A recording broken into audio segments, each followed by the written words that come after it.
শুভ সন্ধ্যা শ্রোতা দর্শক। ঢাকার বাংলাদেশ চীন মৈত্রী সম্মেলন কেন্দ্র থেকে বিবিসির বাংলাদেশ সংলাপ অনুষ্ঠানে আমি শাকিল আনোয়ার আপনাদের স্বাগত জানাচ্ছি। নতুন আঙ্গিকে আমরা যে বাংলাদেশ সংলাপ অনুষ্ঠান শুরু করেছি, আজ তার 9ম পর্ব। এই পর্বে আমাদের প্যানেলে রয়েছেন আওয়ামী লীগের উপদেষ্টা পরিষদের সদস্য আবুল মাল আব্দুল মুহিত।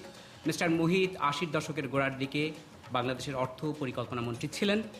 রয়েছেন বিএনপি নেতা এবং সাবেক শিক্ষামন্ত্রী ডক্টর ওসমান ফারুক।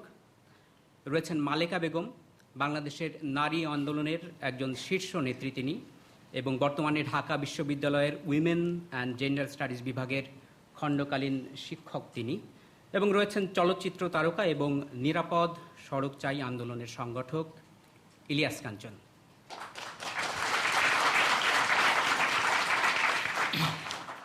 শুরু করা যাক আজকের প্রথম প্রশ্ন।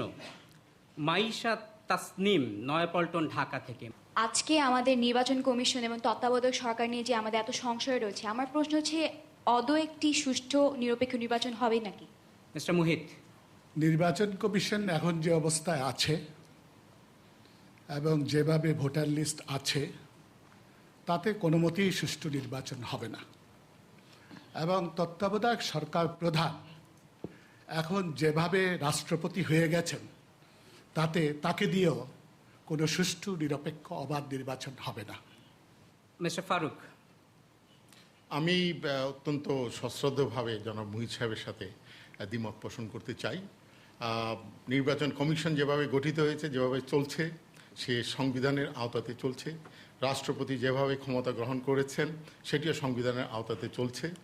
ভোটার তালিকা নিয়ে বিভিন্ন কথা বলা হচ্ছে, কিন্তু এখন পর্যন্ত কিন্তু কোনো সুস্পষ্ট প্রমাণাদি দেওয়া হয়নি যে এই ভোটার তালিকাতে নির্বাচন করা সম্ভব হবে না। আমার মনে হচ্ছে যে সুষ্ঠু নির্বাচন হবে যদি আমরা সাংবিধানিক প্রক্রিয়াটিকে শ্রদ্ধা করি এবং দলমত নির্বিশেষে আমরা যাতে সময়মতো নির্বাচনটি হতে পারে সে বিষয়ে আমরা যদি কর্মমুখর হই, প্রতিবাদের ভাষা সেটি হবে সবচেয়ে ভালো যদি আমরা সঠিকভাবে ভোট দেওয়া নিশ্চিত করি এবং ভোটের মাধ্যমে আমাদের মতামত যদি ব্যক্ত করতে পারি।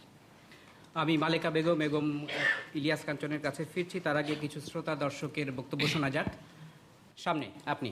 পার্সন না ইনস্টিটিউশন? নির্বাচন কমিশন একটা ইনস্টিটিউশন ধ্বংস হয়েছে নাকি পার্সনটা ধ্বংস হয়েছে? আমার কথা হচ্ছে যে পার্সনের বিরুদ্ধে আন্দোলন না করে, এখন যে আন্দোলনের গতিমুখ, সেই পার্সনের বিরুদ্ধে আন্দোলন না করে আমরা আওয়ামী লীগ বা বিএনপি সবাই মিলে এই ইনস্টিটিউশনকে ঠিক করা যায় কি না? যদি এখন পার্সন ঠিক হয়ে যায়, পরবর্তীতে যে আসবে তার বিরুদ্ধে হয়তো যে বিরোধী দল থাকবে সে আন্দোলন করবে। এই ব্যাপারটা আমি বলছি যে ইনস্টিটিউশনকে ঠিক করা যায় কিনা। আর কেউ? পেছনে আপনি। আমরা জানি আমাদের নির্বাচন কমিশন অ্যাপয়েন্ট হয়েছে প্রায় 1 বছর আগে। এখন পর্যন্ত একটা free and fair voter list তৈরি করা সম্ভব হয়নি যেই কমিশন দ্বারা। সেই কমিশন কি আদৌ একটা ফ্রি অ্যান্ড ফেয়ার ইলেকশন দিতে পারবে কি বাংলাদেশের মানুষকে? আর কেউ? তৃতীয় সারি আপনি। ওনার মতে বলল যে আমাদের ভোটার তালিকায় কোনো প্রবলেম নাই বা এটা দিয়ে সুষ্ঠু নির্বাচন করা সম্ভব, বাট আমাদের অ্যাপার্টমেন্টে এখন পর্যন্ত কোনো লোক আসে নাই যে ভোটার তালিকা হালনাগাদ করার জন্য। ইভেন আমরা এখন পর্যন্ত এটাও জানি না আমরা যে ভোটার কিনা। তো বাংলাদেশের জনগণ যাদের ভোট দেওয়ার অধিকার রয়েছে, তারা আমরা যদি নাই জানি আমরা ভোটার কিনা বা আমরা যদি ভোটার তালিকা আমাদের নামই না থাকলো, দেন আমরা তো আমাদের ভোট দিতে পারছি না। Then how can it possible যে আমরা একটা সুষ্ঠু ভোট আমরা নির্বাচন আশা করছি? ডক্টর ফারুক কিছু বলবেন? এই বিষয়গুলো খুঁটিনাটি সেটা নির্বাচন কমিশন বোধ করি আরও সঠিকভাবে জবাব দিতে পারবে। তবে আমি বলবো যে ভোটার তালিকা যেটি প্রস্তুত করা হয়েছে বিধি মোতাবেক সেটি ছাপা হচ্ছে, ছাপা হওয়ার পর সেটি জনসমক্ষে দেওয়া হবে এবং কেউ যদি বাদ পড়ে থাকে, নির্বাচন কমিশনার বলেছেন যে নির্বাচনের আগের দিন পর্যন্ত তাদের নাম অন্তর্ভুক্ত করা যেতে পারে। এই মুহূর্তে এ ধরনের একটি কথা বলা হয়তো ওনার অ্যাপার্টমেন্টে কোনো কারণে হয়তো হয়নি, এমনি আরও কিছু থাকতে পারে এবং সেই জন্যই কিন্তু খসড়া ভোটার তালিকা ছাপা হয় এবং জনসমক্ষে প্রকাশ করা হয় এবং সেটি সংশোধনের অন্তর্ভুক্তি বা বের করে দেওয়ার কোনো অবাঞ্ছিত নাম সুযোগ নিশ্চিত দেওয়া হয়ে থাকে। কিন্তু এই প্রক্রিয়াতেই বিগত নির্বাচনের সময়, বিগত যে নির্বাচন হয়েছে, নির্বাচন কমিশন এই প্রক্রিয়াতেই কিন্তু ভোটার লিস্ট তৈরি করেছে। ভোটার লিস্ট হয়েছে, সেটি জনসমক্ষে প্রচার করা হয়েছে, আবেদন থাকলে, কোনো প্রশ্ন থাকলে, অন্তর্ভুক্তির প্রশ্ন থাকলে সেগুলো দেওয়া হয়েছে এবং সেই প্রক্রিয়াতেই কাজ চলে যাচ্ছে। আপনাদের কাছে আবার ফিরে আসবো। তার আগে ইলিয়াস কাঞ্চন, যে অবস্থা, প্রশ্নটি ছিল যে অবস্থায় তৈরি হয়েছে নির্বাচন কমিশন এবং তত্ত্বাবধায়ক সরকার নিয়ে যে সংশয় তৈরি হয়েছে, তাতে কি নির্বাচন সুষ্ঠু আদৌ হবে? একই সংশয় আমার মধ্যেও। আমিও চিন্তা করছি যে কি হতে যাচ্ছে, কি হবে ঠিক বুঝতে পারছি না। একটা উৎকণ্ঠার মধ্যে সময় পার হচ্ছে। এবং সত্যি কথা বলতে যে নির্বাচন কমিশন যিনি আছেন উনি এত বিতর্কিত হয়ে গেছেন, এখানে যারা উপস্থিত আছেন ম্যাক্সিমামই যদি হাত তোলা হয়, উনি কি বিতর্কিত কিনা আপনারা একটু হাত তোলেন তো। এই দেখেন, এখানেই ভোটে আপনারা দেখতে পাচ্ছেন যে এখানে নির্বাচন কমিশনের যে ব্যক্তিটি উনি এত বিতর্কিত, সেই বিতর্কিত ব্যক্তিটিকে দিয়ে আমার মনে হয় যে নির্বাচন করা ঠিক নয়, এবং নির্বাচন হলে পরে সেটা সুষ্ঠু নির্বাচন হবে না। মালিকা বেগম। আমারও তো একই মত, এবং এটা তো এখন বলে না, এই বিতর্কিত অবস্থার জন্য নয়, এই কমিশনের যে অবস্থা বেশ কয়েক বছর ধরেই আমরা এই প্রশ্নগুলোর সম্মুখীন হচ্ছি। তবে এর সাথে আমার আরও একটি সংশয় আমি বলছি যে নির্বাচন কমিশনার যদি পদত্যাগ করেন কাকে নিয়োগ দেওয়া হবে, সেটাও আমার প্রশ্ন। সেটা কি ভাবছেন রাজনৈতিক দল? মিস্টার মোহিত, এ ব্যাপারে কিছু ভাবছেন? আমরা বলছি যে নির্বাচন কমিশনটাকে বদলাতে হবে। প্রধান নির্বাচন কমিশনার বিতর্কিত, 3 জন নির্বাচন কমিশনার দলীয়, এবং তারপরে একটা নতুন নির্বাচন কমিশন বসাতে হবে। সেখানে সবাই আলাপ করে করতে পারেন। এবং আমরা দেখেছি যে এদেশে বিতর্কিত লোক ছাড়াও লোক পাওয়া যায়। এই যে ধরেন একটি উপদেষ্টা পরিষদ হয়েছে, মোটামুটিভাবে তো সেটা সবাই গ্রহণ করেছে। আর আরেকটি কথা বলার আছে যে সংবিধান নিয়ে সমস্যা নেই, সমস্যা সংবিধানটাকে কিভাবে আপনি সেটা অনুসরণ করছেন, সেটা পালন করছেন, তার যে উদ্দেশ্য সেটা কিভাবে আপনি রক্ষা করছেন। আর মনে রাখবেন, সকল ক্ষমতার অধিকারী জনগণ। যেখানে জনগণ চাচ্ছে সেখানে এরকম ধুয়ো তোলে এটা করা কোনো মতেই উপযুক্ত নয়। জনগণের চাপে যদি প্রধান নির্বাচন কমিশনার পদত্যাগ করেন তাহলে কে হবেন এটা নিয়ে আপনার দল আওয়ামী লীগ কিছু ভেবেছে? সেটা বললামই, আমরা বলেছি সেটা আলোচনা করা যেতে পারে সংলাপের মাধ্যমে। আমরা নিশ্চয়ই নাম খুঁজে পাবো দেশে যারা গ্রহণযোগ্য হবেন। আরেকটু বলবো, আমরা যে সংস্কার প্রস্তাব দিয়েছি সেখানে কিন্তু ইনস্টিটিউশনের সংস্কারটাই সবচেয়ে বেশি গুরুত্বপূর্ণ, এবং সেটা না করলে আমাদের দেশের ভবিষ্যৎ অন্ধকার। কারণ আমরা তত্ত্বাবধায়ক সরকার দিয়ে চলবে না, এটাই শেষ হয়ে যাচ্ছে আমার মতে। পরের প্রশ্ন আসাদুজ্জামান ইসরাফেল, মিরপুর, ঢাকা থেকে। গণতান্ত্রিক দেশে রাজনৈতিক দলগুলো একে অপরের সমালোচনা করতে পারে, কিন্তু প্রেসিডেন্ট ও তত্ত্বাবধায়ক সরকার তিনি বললেন তার কর্মচারীদের সমালোচনা করা যাবে না। এতে কি আমাদের স্বাধীনতা খর্ব হচ্ছে না? মালিকা বেগম। অবশ্যই খর্ব হচ্ছে। আমরা গণতন্ত্র মানেই হচ্ছে যে একটা দ্বিমত থাকবে বা পরমত সহিষ্ণুতা, এটাই বড় কথা। কিন্তু সমালোচনাটা করতে পারবো না এই মত সহিষ্ণু যদি রাষ্ট্রপতি এবং তত্ত্বাবধায়ক সরকার না হন, তাহলে তো জনগণের যে মত সেইটাকে তিনি মানছেন না। এবং এই জনগণের যে অধিকার বা আমাদের যে স্বাধীনতা এবং আমরা যে সমালোচনা করতে পারি এবং যুক্তি দিয়ে করা হচ্ছে, সেটাকে নিশ্চয়ই অবহেলা করাটা অন্যায়। ডক্টর ওসমান ফারুক। আমি এই প্রশ্নের জবাব দেওয়ার আগের প্রশ্নের একটু প্রেক্ষিতে আমি বলতে চাই, বিতর্কিত রাজনৈতিকভাবে করা হয়েছে। 2001 সনে যে নির্বাচন প্রধান কমিশনার ছিলেন তিনিও বিতর্কিত ছিলেন, তার সাথে যে সদস্য ছিল তারা রাজনৈতিক মনোভাবাপন্ন ছিলেন, আজকের যারা এই কথা বলা হচ্ছে তেমনিভাবে। কিন্তু সেই বিতর্কিত অবস্থাতে আমরা নির্বাচন করেছিলাম। কাজে বিতর্কিত যদি করা হয়, যে কাউকে বিতর্কিত করা যেতে পারে, এবং আমি মনে করি রাজনৈতিক উদ্দেশ্য প্রণোদিত হয়ে নির্বাচন কমিশনকে বিতর্কিত করা হয়েছে। দ্বিতীয়ত, রাষ্ট্রপতি বলতে পারেন, যেখানে একজন রাষ্ট্রপতি যিনি সর্বোচ্চ পদের অধিকারী, তার সম্বন্ধে প্রতিদিন রাজনৈতিক প্রেক্ষাপটে বিভিন্ন প্রশ্ন করা হচ্ছে, তার পার্সোনাল স্টাফ কি থাকবে, অমুক অমুক থাকবে, অত্যন্ত ইট ইজ গ্রস ইন্টারফারেন্স। এদেশে এ পর্যন্ত কোনো দিন রাষ্ট্রপতিকে নিয়ে এ ধরনের বিতর্কের সৃষ্টি করা হয়নি। কাজে আমি বলবো যে ধরনের রাজনৈতিক উদ্দেশ্য প্রণোদিত বিতর্কের সৃষ্টি করা হচ্ছে, এটি প্রেসিডেন্টের ইনস্টিটিউশনটিকে ধ্বংস করে দেওয়ার উদ্দেশ্যে বিতর্ক করা হচ্ছে। না, ডক্টর ওসমান ফারুক, প্রশ্নটি যেটা ছিল যে তার কর্মচারীদের সমালোচনা করা যাবে না, না, সমালোচনা করা যাবে তার কার্যক্রমের উপর, কিন্তু এই সমালোচনা করা যাবে না যে আপনি কেন তাকে নিলেন। তার কার্যক্রমের যদি কোনো কিছু থাকে, নিশ্চয়ই সরকারি কর্মচারী চাকুরি বিধি রয়েছে, মুহিত সাহেব আমার চেয়ে ভালো জানবেন, কেননা তিনি সরকারি কর্মচারী ছিলেন। সেই সরকারি কর্মচারী চাকুরি বিধি অনুযায়ী তার ভেতর ব্যবস্থা নেওয়া হবে। তাহলে আব্দুল মুহিত, আপনারা সমালোচনা কেন করছেন? রাষ্ট্রপতি সম্মানিত পদ, মহামান্য বলা হয় তাকে। তিনি নির্বাচিত হন দলীয়ভাবেই, কিন্তু তারপরে তিনি রাষ্ট্রের প্রতীক হয়ে যান। তিনি সরকার প্রধান হন না, সরকার প্রধান প্রধানমন্ত্রী। এইখানে এই রাষ্ট্রপতি অসাংবিধানিকভাবে সরকার প্রধান হয়ে গেছেন। সুতরাং তাকে তো এখন সব সমালোচনা সহ্য করতে হবে। কারা তার সঙ্গে কাজ করছে, তারা পাবলিক সার্ভেন্টস, তারা রিপাবলিকের সার্ভেন্টস, তাদের নিয়ে ব্যক্তিগত নিয়ে হয়তো সমালোচনা হবে না, কিন্তু তাদের কর্মকাণ্ড নিয়ে সমালোচনা হবে, বিবেচনা হবে, সেটা স্বাভাবিক।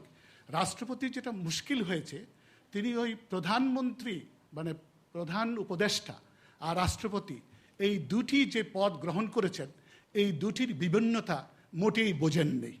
তিনি গত 3-4টি যে বক্তৃতা দিয়েছেন, সেখানে অসত্য ভাষণ আছে গত বক্তৃতায়, যেখানে তিনি বলেছেন যে রাষ্ট্রপতি শাসিত সরকার। আমরা সকলে দেখেছি, টিভিতে শুনেছি। পরে তার বিজ্ঞপ্তি যেটা হয়েছে সেটা ঠিক নয়, সেটা একরকম ধোঁয়া সৃষ্টি করেছে। তার আগে প্রথম দিন তিনি বলেছেন তিনি সাংবিধানিক পদ্ধতি অবলম্বন করেছেন, অনুসরণ করেছেন, তিনি করেননি। তারপরে তৃতীয়বার তিনি সেনানিবাসে গিয়ে কতগুলো কথা বলেছেন অত্যন্ত হুমকিমূলক, এবং এটা রাষ্ট্রপতির জন্য অনুচিত। তিনি বলেছেন যে তাদের তৈরি রাখা হয়েছিল। এটা কীরকম ধরনের ধমকি, এগুলো কেউ কোনোদিন আলাপ আলোচনা করে না।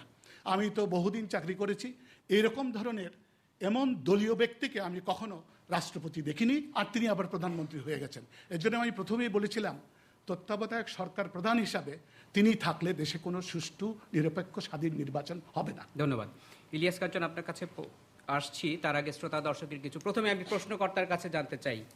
প্রশ্নকর্তা মোহাম্মদ ইসরাফিল, আপনার কি মনে হয় যে উনি যে এই মন্তব্য করেছেন যে তার কর্মচারীদের সমালোচনা করা যাবে না, এই ধরনের মন্তব্য, আপনার কি অধিকার খর্ব হয়েছে তাতে? হ্যাঁ, অবশ্যই অধিকার খর্ব হয়েছে। শুধু আমার না, জনগণের অধিকার খর্ব হয়েছে।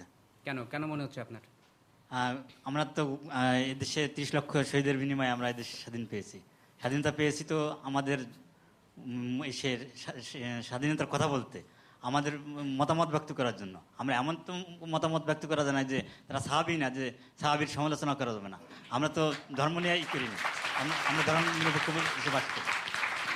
ধন্যবাদ আপনাকে। সামনের সারির। আমরা আসলে যেটা বলতে চাচ্ছি সেটা হচ্ছে মহামান্য, অত্যন্ত মহামান্য রাষ্ট্রপতি হন আর ইলেকশন কমিশনারই হোক, আমাদের সব কিছু কিন্তু জনগণের জন্য, অর্থাৎ আমরা সরকার চাচ্ছি বা আমরা সুষ্ঠু নির্বাচন চাচ্ছি। এখানে vast of the people has raise their hands against the election commissioner. তারপরেও কেন শুধুমাত্র দলীয় স্বার্থকে টিকিয়ে রাখার জন্য আমরা তাকে বিতর্কিত বলবো না, বা এখানে জনগণের অধিকারকে কেন খর্ব করে একটি দলকে এগিয়ে নিয়ে যাওয়ার প্রচেষ্টা করা হচ্ছে? চতুর্থ সারি, লাল জামা, আপনি। 91 সালে যখন শাহাবুদ্দিন সাহেব আসলেন, বাংলার জনগণ তাকে মানে একজন নিরপেক্ষ তত্ত্বাবধায়ক সরকার হিসাবে জেনে নিলেন। যখন 2001 সালে উনি বিদায় নিলেন, তখন আওয়ামী লীগ কর্তৃক উনি বিতর্কিত হলেন। এটার প্রশ্ন চাই আমি মুহিত সাহেবের কাছে। মুহিত সাহেব কিছু বলবেন আপনি? হ্যাঁ, নিশ্চয়ই বলবো।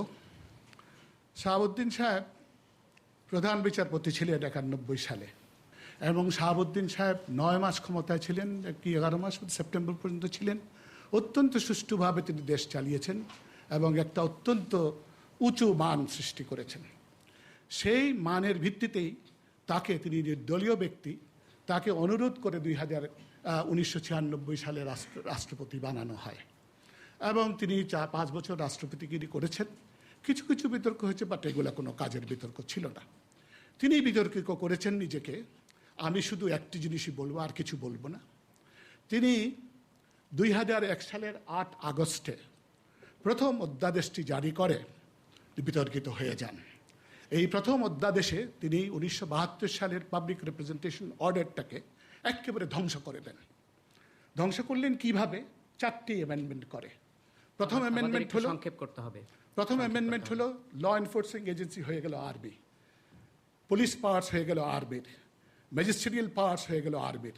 এগুলো কোনোদিন কোনো দেশে আরবির হয়নি, সেটা তিনি করলেন, এবং এটা অত্যন্ত অবিবেচকের কাজ, অবিচারকের কাজ, তার থেকেই তিনি বিতর্কিত।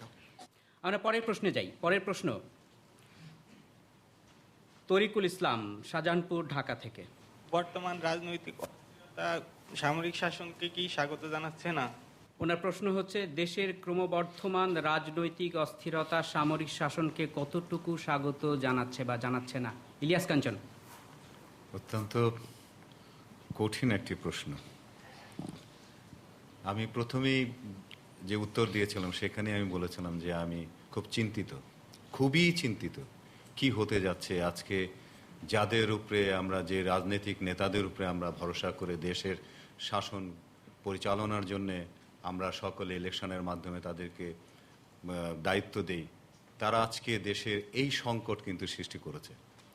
এবং আজকে আপনার মনে যেরকম সন্দেহ, আমার মনে কিন্তু একই রকমের সন্দেহ যে হয়তোবা এই আমাদের রাজনৈতিক নেতাদের অদূরদর্শিতার কারণে হয়তোবা সামরিক শাসন এই দেশে হয়তোবা আবার আসতে যাচ্ছে, এটা আমি মনে করি। ডক্টর ওসমান ফারুক। প্রশ্ন জটিল নিঃসন্দেহে। আমি আসতে যাচ্ছে কি যাচ্ছে না সে সম্বন্ধে আমি কোনো মন্তব্য রাখতে চাই না, তবে আমি এটুকু বলতে চাই যে দেশের আইন শৃঙ্খলা এবং সুষ্ঠু নির্বাচন করা অত্যন্ত প্রয়োজনীয় হয়ে দাঁড়িয়েছে, এবং যদি সামরিক বাহিনী যারা রয়েছে তারা যদি সিভিলিয়ান অ্যাডমিনিস্ট্রেশনের সহায়তার জন্য যদি তারা আসে, তাহলে সেটি সামরিক শাসন হবে না, সেটি তারা in aid of civilian administration, president as commander in chief এবং তত্ত্বাবধায়ক সরকার প্রধান হিসেবে তাদেরকে আহ্বান করতে পারে। একটি কথা বলেছেন যে রাজনৈতিক দলগুলোর অদূরদর্শিতার কারণে। আমি মনে করি যে যারা বিরোধী দলে ছিলেন তৎকালীন, তারা যে ধরনের কর্মকাণ্ড চালিয়ে যাচ্ছে, রাস্তাতে পিটিয়ে লোক মারা হচ্ছে, অবরোধ দেওয়া হচ্ছে, এসব কার্যক্রমের ফলে যদি কোনো অনভিপ্রেত কোনো অবস্থার সৃষ্টি হয়ে যায়, তাহলে তারাই এককভাবে দায়ী হবেন বলে আমি মনে করি। আমি বলতে চাই, আব্দুল মহিউদ্দিন। 5 বছরে 26,000 রাজনৈতিক নেতাকর্মী হত্যা করেছেন। আমি এটাতে যেতে চাই না, তিনি এটা শুরু করলেন, তার দল এবং তার সরকার। সেখানে যাদের হত্যা করেছেন তাদের মধ্যে সাংসদ আছেন, শাহ শামসুল কিবরিয়া আছেন, শেখ হাসিনাকে হত্যা করার প্রচেষ্টা হয়েছে, জঙ্গিবাদীদের উনারে লেলিয়ে দিয়েছেন, তারপরে এখন আসছেন যে কতজন মারা গেছে। সেদিনের কাহিনী দেখেন, সেদিন জামাতের নেতা বলছেন বৃষ্টির মতো গুলি ছাড়েন, আপনারা রেখেছেন টিভিতে। তিনি বলছেন বাঁচলে শহীদ, বাঁচলে গাজী, মরলে শহীদ। এটা কি উস্কানি বলবো না? 18 জন আমাদের লোকজন মারা গেছে, কিন্তু যেনারা প্রচারে খুব ভালো এবং তাদের প্রচুর সামর্থ্য রয়েছে, সম্পদ রয়েছে, সেটাতে তারা প্রচার করে বেড়াচ্ছেন। আমি বলতে চাচ্ছিলাম না এই যে রাজনৈতিক কি অদূরদর্শিতার সম্বন্ধে কিছু বলতে চাচ্ছিলাম না, উনি বললেন বলে বললাম। কিন্তু আমি আসল প্রশ্নে যাব। এদেশে সামরিক শাসন প্রচুর অনর্থ সাধন করেছে, প্রতিটি দেশে তারা অনর্থ সাধন করে, এটা কোনো মতেই আমরা চাই না এই দেশে। এবং আমাদের সামরিক বাহিনী, আমার মনে হয় তারা যদি তাদের পুরনো আদর্শ, যেটা মুক্তিযুদ্ধের আদর্শ, সেটা অনুসরণ করে, তাহলে কখনো আসবে না। আমি একটু প্রথম কথা, জঙ্গিবাদের কথা বলা হয়েছে। জঙ্গিবাদ বিগত সরকার উৎসাহিত করেনি। জঙ্গিবাদ অনেক আগেই সৃষ্টি হয়েছিল, বিগত সরকার বরং জঙ্গিবাদ দমন করেছে। এই যে বলা হলো বৃষ্টির মতো গুলি ছোড়ার কোনো একটি দল বলেছে, এগুলো কানের কথা। কিন্তু প্রকাশ্যে যেখানে বলা হচ্ছে লাঠি বৈঠা লোকগি নিয়ে রাস্তায় চলে আসে, তখন সেই রাজনৈতিক দলের সম্পূর্ণ দায় দায়িত্ব গ্রহণ করতে হবে। এগুলো কানে শোনা কথা, কে গুলি ছুটতে বলেছে, যদি বলে থাকে অন্যায় হয়েছে। কিন্তু প্রকাশ্যে যেখানে একটি রাজনৈতিক দল বলে যে লাঠি বৈঠা ইত্যাদি নিয়ে আসুন, সামরিক শাসন খারাপ। মুহিত ভাই হয়তো সবচেয়ে ভালো বলতে পারবেন, কেননা তিনি এক সময় সামরিক শাসনের সময় মন্ত্রী হয়েছিলেন। আমি একটু বলতে চাই, এই লাঠি বৈঠার কথা কিন্তু বারবারই উঠছে। শুদ্ধ করব একটু আমি বলতে চাই। এর মধ্যে আওয়ামী লীগ আমলে 7টি জঙ্গিবাদী ঘটনা ঘটে। ওনাদের আমলে ডিসেম্বর মাস পর্যন্ত 48টি ঘটনা ঘটে। তার মধ্যে একটি 500 এলাকায়, 63টি জেলায়। জঙ্গিবাদ কে চালিয়েছেন, কে প্রসার করেছেন, আপনারা বিবেচনা করেন। লাঠি বইটা আসলে একটি প্রতীক, এটা কোনো লগি বইটা, এটা প্রতীক, এবং সেই প্রতীকটা হলো প্রতিবাদের প্রতীক। আমি তবুও নিজে মনে করি যে এটা বলা ঠিক হয় নাই, বলা উচিত শান্তিপূর্ণ প্রতিবাদ, শান্তিপূর্ণ প্রতিরোধ। কিন্তু এই প্রতীকটি যথেচ্ছভাবে ব্যবহৃত হয়েছে 28-29 তারিখ। আর প্রতীক হিসেবে আমি একটু বলতে চাই। আসছি আপনাদের কাছে, মালিকা বেগম আপনার কাছে আসছি। তার আগে কিছু শ্রোতা দর্শক। হ্যাঁ, আপনি। আচ্ছা, এই লগি এবং বৈঠা আপনারা নিয়ে আসবেন, উনারা আপনাদের কথা শুনবে না, এই যে আপনারা দুইজন করছেন, আমাদের অবস্থাটা কি হবে ভেবেছেন? আমরা কোথায় যাব? ভারতে যেতে পারবো না এবার, 71 সাল শেষ, এটা 2006। আমাদের কথা ভাববেন প্লিজ। আর চাই না এগুলো, বহু দেখেছি। আমি এই ব্যাপারে একটু বলতে চাইছিলাম। ধন্যবাদ, ধন্যবাদ। আপনি সামনে সারি। আমার প্রশ্নটা অনেকটা ওনার মতো। গণতন্ত্র তো আসলে মানুষের জন্য নয়। আপনাদের এই গুলি, লাঠি, বৈঠা এগুলোর মাঝে আপনারা মানুষকে ভুলে যাচ্ছেন না? আব্দুল মুহিত, এই যে অবরোধ, দেখেন আমরা তো অনেকদিন ধরে আন্দোলন করছি, আপনারা সবাই বলেন আমরা কোনো কাজের না, আন্দোলন চলে না, কিন্তু দেশের দুঃশাসন এত চূড়ান্ত পর্যায়ে পৌঁছেছে, কানসার্টে 20 জন জীবন দেয়, ফুলবাড়িতে 20 জন জীবন দেয়, শনিরাখড়ায় কি ঘটে? আমার মনে হয় 28 তারিখে সেটাই ঘটেছে। না, অবরোধ সম্পর্কে, অবরোধে আপনারা কি করবেন? অবরোধ শান্তিপূর্ণ অবরোধ, বিভিন্ন জায়গা থেকে শান্তিপূর্ণ অবরোধ, বিভিন্ন জায়গা থেকে কোনো গাড়ি ঘোড়া কি বলে ইন্টার ডিস্ট্রিক্ট চলাচল করবে না। কেন করবে না? এটা প্রতিবাদ, এটা প্রতিবাদের ভাষা হতে পারে না। ধন্যবাদ। মালিকা বেগম। সামরিক শাসন আমাদের দেশে কখনোই আমরা চাইতে পারি না, আমরা চাই নাই। পাকিস্তানের সামরিক শাসন চাই নাই, পরবর্তীতেও চাই নাই, জিয়ার শাসনেও চাই নাই, এরশাদের শাসনেও চাই নাই। এক নূর হোসেন গেল, লক্ষ নূর হোসেন আবার হোক, নূর হোসেনের পাশে লক্ষ নারী থাকবে যারা এই সামরিক শাসনকে রুখে দাঁড়াবে। এই শান্তিপূর্ণ না অশান্তিপূর্ণ যে ডিবেটটা হচ্ছে, আমি সেখানে একটা কথা, যে দুঃখের বিষয় আজকে মুহিত ভাই বা ফারুক ভাই তারা কিন্তু দল থেকে কোনো ম্যান্ডেট নিয়ে আসেন নাই, এইটা মনে রাখবেন। আজকে তারা ব্যক্তিগতভাবে বলছেন, তার কথা এবং শেখ হাসিনার কথা, তার কথা আর খালেদা জিয়ার কথা একেবারে ভিন্ন হয়ে যাবে। কালকেই আমরা দেখতে পাবো, আজকে সন্ধ্যার থেকেই দেখতে পাবো। এবং আমরা চাই না, আমরা এই ধরনের শান্তিপূর্ণ অবরোধ চাই না। লক্ষ লক্ষ মানুষ রাস্তায় নামেছি, অবরোধ ছাড়াই আমরা নেমেছি, আবারও নামবো। মুক্তিযুদ্ধ হয়েছে, কোনো অবরোধ ছাড়াই হয়েছে, আবারও হবে, যদি প্রয়োজন হয় জনতা নামবে। ধন্যবাদ। ইলিয়াস কাঞ্চন, আপনি কিছু বলতে চাই? আমি যে শব্দটি ব্যবহার করেছিলাম, রাজনৈতিক নেতাদের অদূরদর্শিতা, আপনারা একটি কথা বলছেন জনগণ যে প্রেসিডেন্ট যিনি, তারও সমালোচনা করা যাবে। আপনারা দেখেছেন সংসদ চলাকালীন সময় টেলিভিশনে সংসদের অংশ দেখানো হয়, কিন্তু যে সংলাপটি হয়েছে সেই সংলাপটি অগোচরে কেন হলো, আমাদেরকে কেন জানানো হলো না?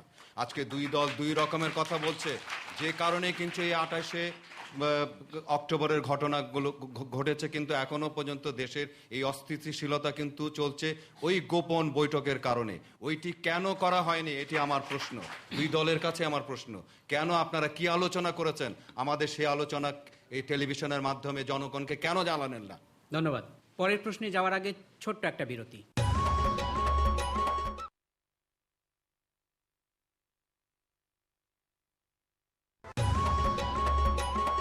আবারও ফিরে আসি বাংলাদেশ সংলাপে। পরবর্তী প্রশ্ন করছেন আসমা বিনতে করিম, মিরপুর, ঢাকা থেকে।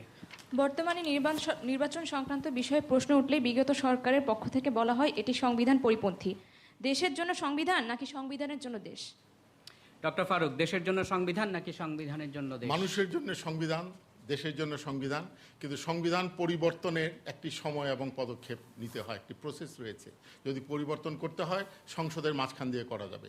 বিরোধী দল যারা দাবি চাইছে তারাও জানে যে সাংবিধানিক একটি প্রতিষ্ঠান, ইনস্টিটিউশন, নির্বাচন কমিশনে যদি কোনো মৌলিক পরিবর্তন আনতে হয় ব্যক্তিকে বাদ দিয়ে, তাহলে সেটি সংবিধান যে সংশোধনের যে প্রক্রিয়া রয়েছে সেই প্রক্রিয়ার মাধ্যমে করতে হবে। কাজে যদি সংস্কার করতে হয় আগামীতে সুযোগ আসবে, হতে পারে, কিন্তু এই মুহূর্তে সেই প্রশ্ন আনা আর নির্বাচন বানচাল করার উদ্দেশ্যের মাঝখানে কোনো ফারাক নেই। আমি একটু শান্তিপূর্ণ অবস্থান সম্বন্ধে বলতে চাই। খুব সংক্ষেপে শান্তিপূর্ণ অবস্থান বলে কিছু নেই। মানুষের জীবনযাত্রা সম্পূর্ণভাবে ব্যাহত হচ্ছে, বাইরে লোক ভেতরে আসতে হবে, রোগী আসতে পারছে না, পণ্যদ্রব্য আসতে পারছে না, জিনিসপত্রের দাম বেড়ে মানুষের ভোগান্তি হচ্ছে। এটা প্রতিবাদের ভাষা সভ্য জগতে প্রতিবাদের ভাষা হতে পারে না। মালিকা বেগম, ফলাফল যেই লক্ষ্যে প্রতিবাদ, যেই লক্ষ্যে অবরোধ শান্তিপূর্ণ, অবশ্যই সেটা দরকার। এই জন্যে দরকার যে আমরা ৭১-এর মুক্তিযুদ্ধ দেখেছি, ৬৯-এরও দেখেছি, তখনও মানুষ দুর্ভোগ পেয়েছে, কিন্তু একটি লক্ষ্য, একটি আদর্শ, এবং এখনও এটা মানুষই চায়, কিন্তু রাজনৈতিক ভাষাটায় হয়ে গিয়ে সমস্যাটা হচ্ছে। কিন্তু মানুষ, জনতা চায়, অবরোধ চায় কি চায় জানি না, আমরা এই দেশে সুষ্ঠু সাধারণ নির্বাচন চাই। সেটা কোন পদ্ধতিতে হবে, না ভোটে হবে, হ্যাঁ ভোটে হবে, কি রাস্তায় দাঁড়িয়ে হবে, সেগুলো জনতা কি ঠিক করছে? এইখানেই সমস্যাটা থেকে যাচ্ছে। ঠিক করছে কয়েকজন পলিটিক্যাল পার্টি। প্রশ্নটি ছিল যে নির্বাচন সংক্রান্ত প্রশ্ন উঠলেই বিগত সরকারের পক্ষ থেকে বলা হচ্ছে এটি সংবিধান পরিপন্থী। দেশের জন্য সংবিধান নাকি সংবিধানের জন্য সেই দেশ? বিষয়ে একটা বিষয় মনে হয় যে সবসময় আমরা সংবিধানকে অনেক শ্রদ্ধা করে কথা বলি যারা, তারাই কিন্তু সংবিধানকে লঙ্ঘন করছি। এই জায়গাটাই হচ্ছে, এইটার উত্তর আর কেউ দিতে চান না, কোনো রাজনৈতিক দল চান না। সংসদে কারা যাচ্ছেন? কোনো রাজনীতিবিদ যাচ্ছেন না ব্যবসায়ীরা যাচ্ছেন? তারা কি জানেন সংবিধান পড়েছেন কখনো? জানেন আসলটা কি? মানুষের তৈরি সংবিধান, মানুষের মঙ্গলের জন্য সংবিধান, মানুষের মঙ্গলের জন্য সংবিধানকে ব্যবহার করতে হবে, প্রয়োগ করতে হবে। সেখানে যদি কিছু দুই একটা থাকে, আমাদের অবশ্যই সমঝোতা করে দেশকে এগিয়ে নিয়ে দেখা যায়। শ্রোতা দর্শক কি মনে করেন? 1, 2, 3 নম্বর, 4 নম্বর সারি। কিছুদিন আগে একটা প্রোগ্রাম হয়ে গেল, সেখানে প্রচুর লোক হয়েছে এবং মিডিয়া সেটাকে খুব হাইলাইট করলো। এবং আমার কথা হলো, সেখানে যদি 3 লক্ষ লোক জমায়েত হয়ে থাকে, বাকি লক্ষ লক্ষ লোক ঘরে বসে আমরা অপেক্ষায় ছিলাম, তারা তো নিশ্চয়ই কোনো না কোনো দলের সাপোর্ট করেছি। তাহলে তাদেরকে কেন মিডিয়া হাইলাইট করলো না? তাদের বক্তব্য কেন হাইলাইট করলো না? এবং ওই 3 লক্ষ লোকের উচ্ছৃঙ্খলতা কেন হাইলাইট করা হলো? ধন্যবাদ আপনাকে। ওদিকে দেখা যাক, আপনি হ্যাঁ বলুন। আমরা ইদানিং লক্ষ্য করছি যে আমাদের প্রেসিডেন্ট সাহেবকে, এইটা পার্লামেন্টেই হোক বা জনসমক্ষেই হোক, উচ্চারণ করতে হবে মহামান্য প্রেসিডেন্ট, মহামান্য রাষ্ট্রপতি। এমনও শুনি ইয়াজউদ্দিন আরও গালি দিয়ে বলে, ইয়াজউদ্দিনও না, আরও কিছু বলে যে তাকে বিচার করা হবে, করা হবে। উনি 2টা পদ গ্রহণ করে ওনার পজিশনটা ইন্টারমিঙ্গল করে ফেলছেন। এখন কেয়ারটেকার চিফ যিনি, he is responsible to the president and answerable to the president. আপনি সংক্ষেপে বলেন। হ্যাঁ, তা এখন ওনার যে আনসার দিবে কার কাছে, এলিজিয়েন্স যাবে কার কাছে? এবং উনি রাষ্ট্রপতি হিসাবে যেই কথাটা বলেছেন যে প্রকারান্তরে এই সরকারের ধরনটা রাষ্ট্রপতি শাসনের ধরন, এবং এটা ল্যাঙ্গুয়েজ একটা ভারসাম্য উনি রক্ষা করেছেন, রাষ্ট্রপতি শাসনের ধরন, সেইটা নিয়ে থাকে ইমপিচ, বিচার, অমুক টমুক ইত্যাদি। আর লগি বৈঠকে কোনো ইমপিচমেন্টে আসে না, রাষ্ট্রদ্রোহিতায় আসে না। ধন্যবাদ। আপনি মাঝে আপনি। বাংলাদেশের সব দলই বলে যে গণতন্ত্র প্রতিষ্ঠা করতে চায়। কিছুদিন আগে দেখা গেল একটি বড় দল থেকে যখন এসে কিছু সদস্য অন্য একটি দল গঠন করলো, তখন তাদের বাড়িতে অগ্নিসংযোগ করা হলো। এখানে কি প্রমাণ হয় যে বাংলাদেশের সব দলই গণতন্ত্র চায়?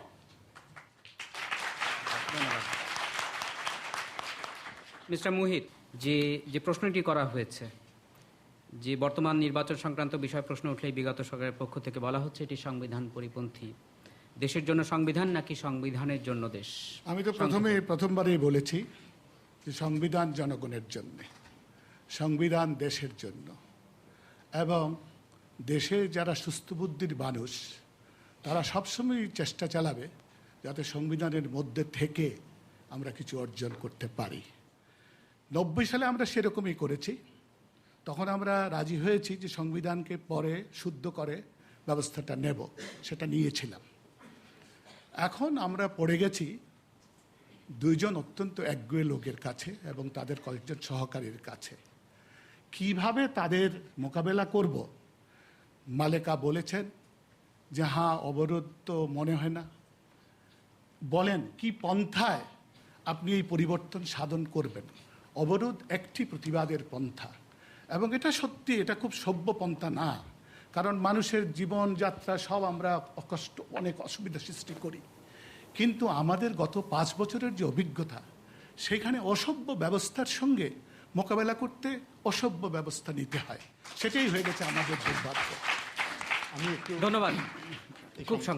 খুব সংক্ষেপে বলছি যে সংবিধান যদি কোনো ধারা থাকে যা দেশের স্বার্থ পরিপন্থী, তাহলে তার একটা প্রক্রিয়া রয়েছে। সংসদ ছিল 5 বছর, যারা 5 বছর সংসদে আসবে না, আসার পর 61 বার বিনা কারণে ওয়াকআউট করে যাবে, তাদের পক্ষে এই মুহূর্তে সংবিধান সংশোধনের কথা বলা কিছুতেই গ্রহণযোগ্য হতে পারে। ধন্যবাদ। আমরা পরের প্রশ্ন, এটার উত্তর দিতেই হবে। সংক্ষেপে বলতে হবে আপনাকে।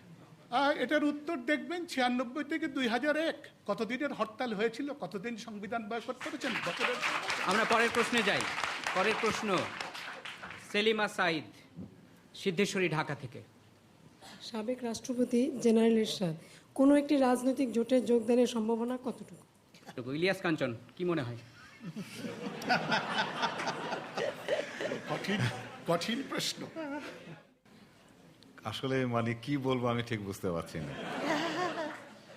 কারণ হলো যে তার আগে আমাকে প্রশ্ন করেছিল, ওখান থেকে আমি আসতে চাই। 7 কোটি মানুষের থেকে আজকে 14 কোটি মানুষ হয়েছে। প্রত্যেকটা দল মনে করে পল্টন ময়দানে এই মাঠটা ভরে গেলেই মনে করে সারা 14 কোটি মানুষ বুঝি তাদের দলে, বুঝছেন? এবং এটা একটা শোডাউন করে আমরা বাকিরা যারা এখানে বসে আছি এবং আমরা ঘরে যারা বসে আছি, তারা কিন্তু কারো দলের না, কিন্তু আমরা কারো দলের না। আমরা এই দেশের মানুষ, এই দেশের ভালোর জন্যে।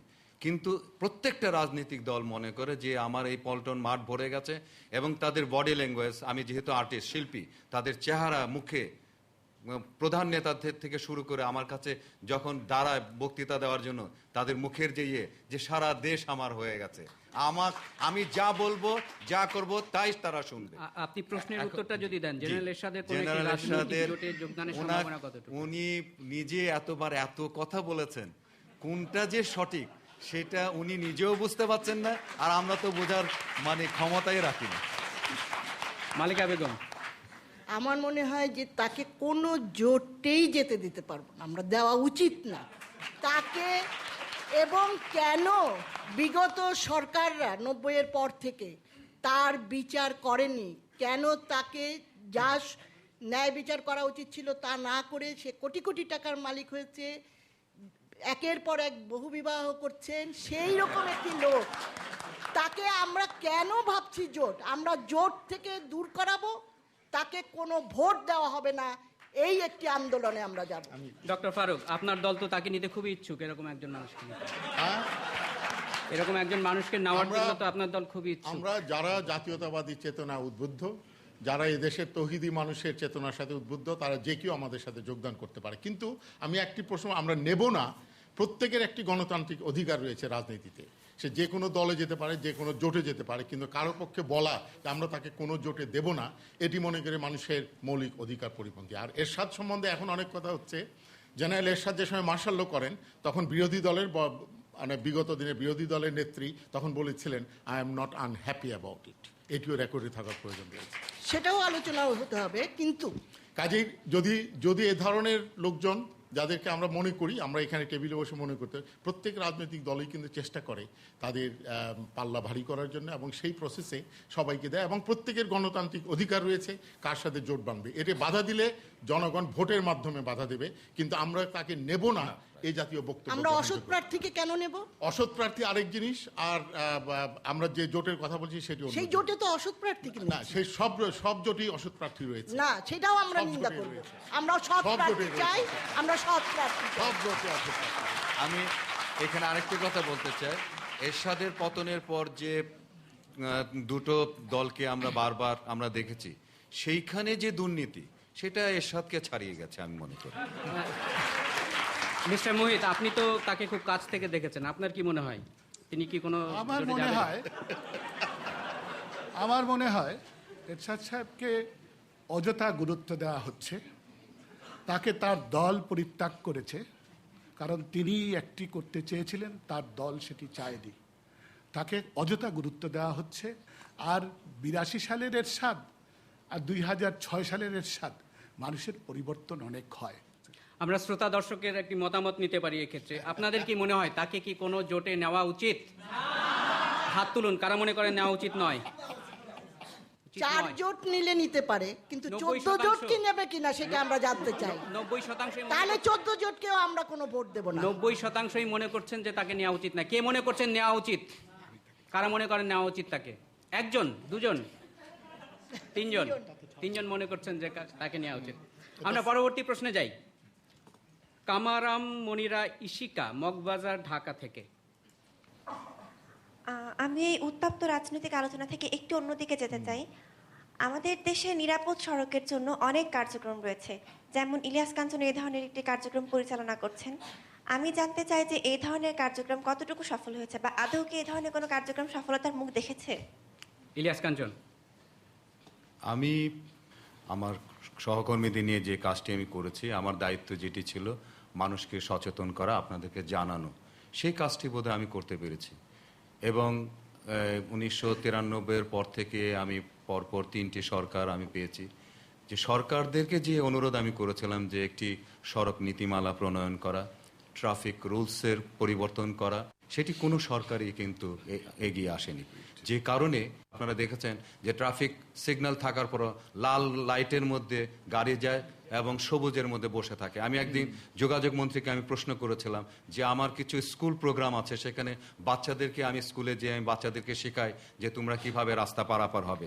তখন আমি যখন বলছিলাম যে যখন লাল লাইট জ্বলবে তোমরা দাঁড়িয়ে থাকবে, রাস্তা পার হবে, এবং সবুজ লাইট যখন জ্বলবে তখন তোমরা দাঁড়িয়ে যাবে, তখন বাচ্চারা আমাকে উল্টো প্রশ্ন করেছে যে আমরা তো দেখি লাল লাইটের সময় গাড়ি চলে, আমরা তাহলে কি করব? ধন্যবাদ আপনাকে। ডক্টর ফারুক। আমি আমার এলাকার লোক ইলিয়াস কাঞ্চন সাহেব, তিনি নায়ক হিসেবে যথেষ্ট সমাদৃত, কিন্তু তিনি সবার শ্রদ্ধা অর্জন করেছেন তার নিরাপদ সড়ক আন্দোলনের মাঝখান দিয়ে। তিনি তার একটি ব্যক্তিগত শোককে শক্তিতে পরিবর্তন করেছেন। তিনি জাগিয়েছেন সচেতনতা, কিন্তু আমি মনে করি সরকারের পক্ষ থেকে, সেটা আমি অত্যন্ত নির্দলীয়ভাবে বলছি, যে ধরনের ব্যবস্থা গ্রহণ করা প্রয়োজন সেগুলো আমরা ঠিকমতো নিতে পারছি না। কারা ড্রাইভিং লাইসেন্স পাচ্ছে, দেখা যাচ্ছে যে যারা নাকি স্টিয়ারিং হুইলটা ঠিকমতো ঘোরাতে পারে না, দাড়ি মোচো এখনও চিহ্ন দেখা যায়নি, অপ্রাপ্তবয়স্ক রয়েছে, তারা গাড়ি চালিয়ে যাচ্ছে, বড় বড় বাস ট্রাক চালিয়ে যাচ্ছে।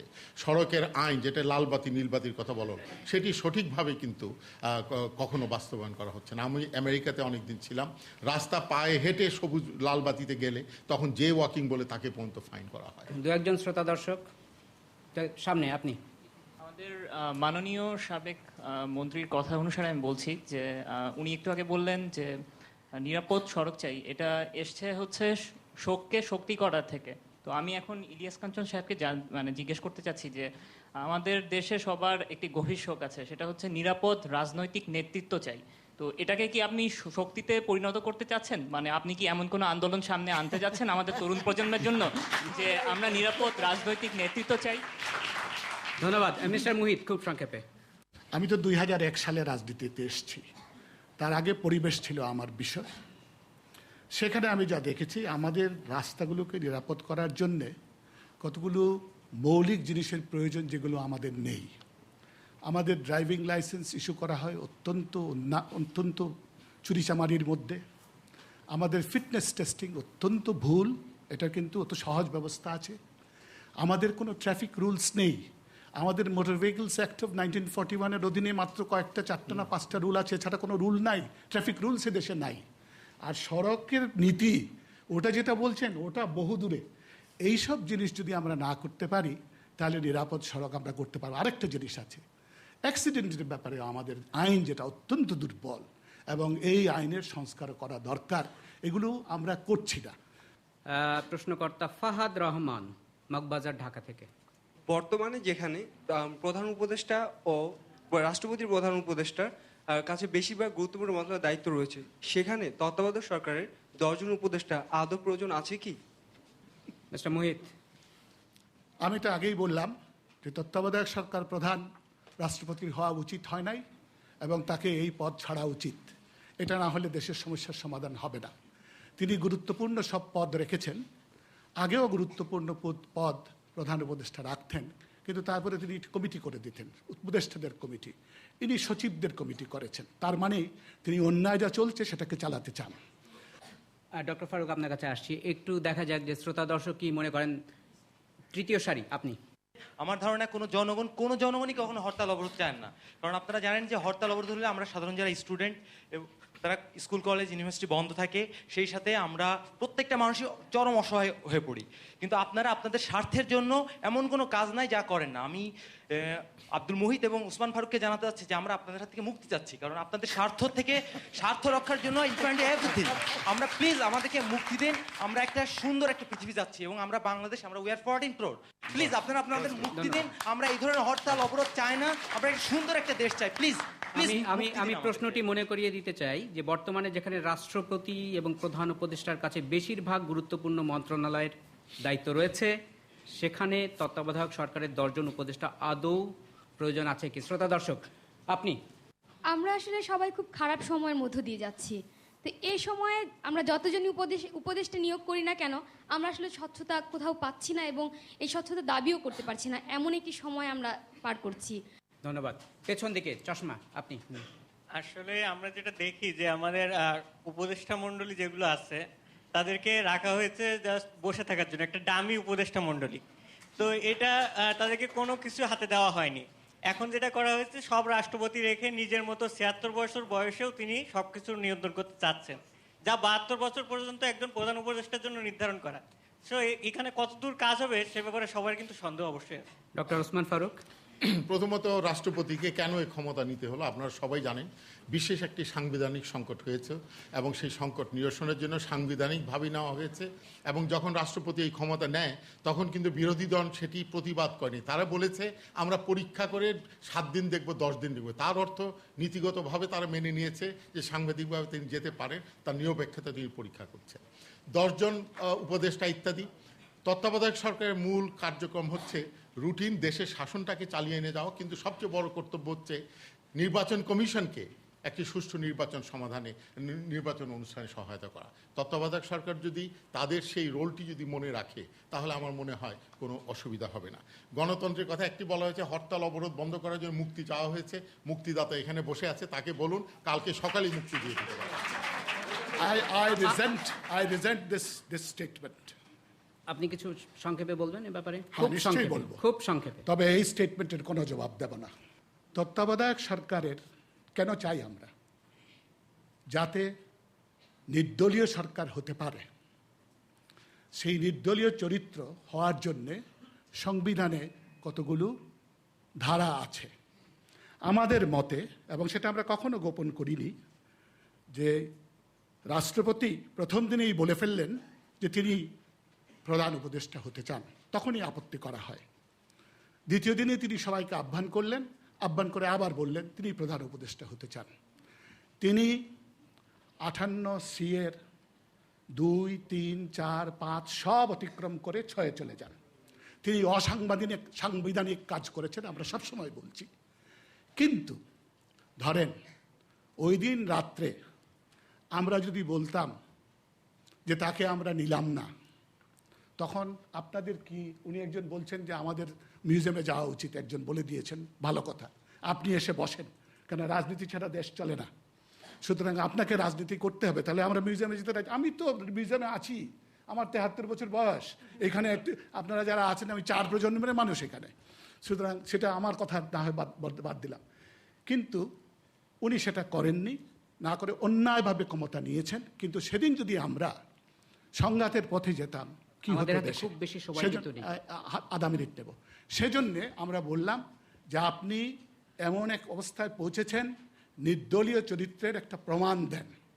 এবং সেটা হলো সবচেয়ে বড় প্রয়োজন। নির্বাচন কমিশনকে সাহায্য করা, রুটিন কাজ করা বড় জিনিস না। তাদের সবচেয়ে বড় জিনিস হলো প্রমাণ করা যে আমরা নির্দলীয়, এবং তাদের ইঙ্গিতটা দেওয়া মানুষের কাছে যে আপনারা স্বাধীন নিরপেক্ষভাবে অবাধ নির্বাচনে অংশগ্রহণ করতে পারবেন। সেটা তিনি দিতে পারেননি এবং সেজন্য তিনি ব্যর্থ। তাকে এখন যেতে হবে, উপদেষ্টার প্রয়োজন আছে। উপদেষ্টা 2-1 শ্রোতা দর্শক আপনি, দ্বিতীয় সারি, নীলজামা।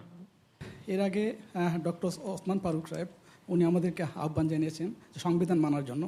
মানুষ যখন ভোটের অধিকারের জন্য সংগ্রাম করতে চাচ্ছে, এখানে আমি একটা কথা মনে করে দিতে চাই, আমাদের 71 মুক্তিযুদ্ধ কিন্তু সংবিধান অনুযায়ী হয়নি। পাকিস্তানের সংবিধান ভেঙে সেই মুক্তিযুদ্ধ হয়েছিল, এবং আজকে বাংলাদেশের মানুষ ভোটের জন্য অধিকার করতে চাচ্ছে। এবং আমার মনে হয় এখানে সংবিধানের প্রশ্ন আনাটা ঠিক হবে না। বৃহত্তর জনগণ যা চাবে, আমার মনে হয় বাংলাদেশে তাই হবে। আর একজন দর্শক, আপনি খুব সংক্ষেপে।